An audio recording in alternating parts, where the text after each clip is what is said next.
Welcome back. A new report out from the Department of Veteran Affairs Inspector General has found that over 300,000 veterans died while waiting for care from VA hospitals and doctors, and that leaves another 600,000 still waiting for care.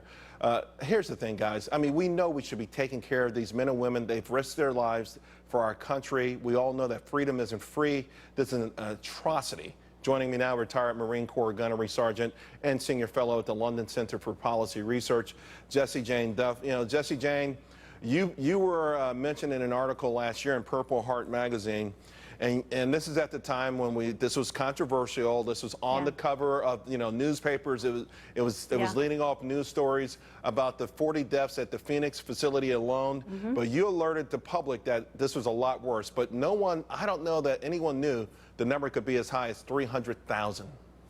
To me, it was a no-brainer, though, because the evidence over a year ago that I was reading demonstrated rampant negligence throughout the VA, that I knew they couldn't even keep a record of who had died. Simply put, many of the people within the management were delaying appointments and putting on paper that people had only waited 14 days, when in reality they were waiting 30 and 60 and 90 days, or even longer, not getting in to see medical professionals. With that said, I knew it was a no-brainer that people were going to die as a result of being held off. So not only have we had 307,000 veterans die, potentially by the results of this investigation, we have twice that number, almost 600,000, still awaiting care. What is going on? I've known for years, I guarantee people within the VA know this, that veterans are dying at the hands of the very government and the country that they served to defend. So Jessie Jane, then what do we do? I mean, is this something that's just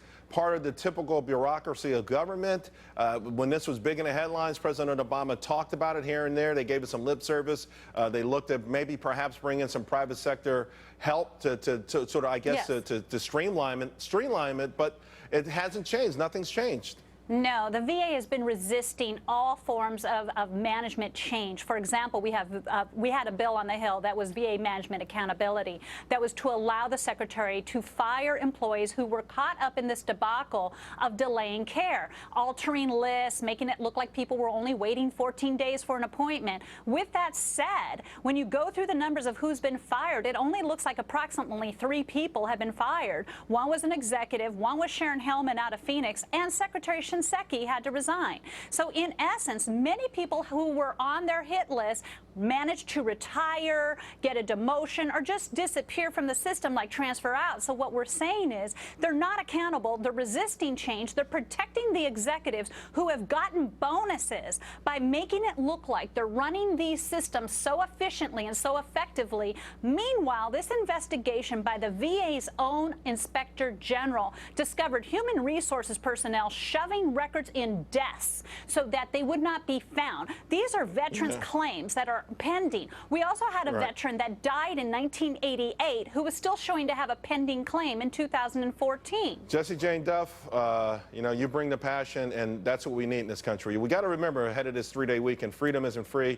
It's people like you, and of course these people waiting on this list who are dying every single day. We'll never let this story go. Appreciate it. Have a great weekend. Thank you, Charles. Thanks a lot.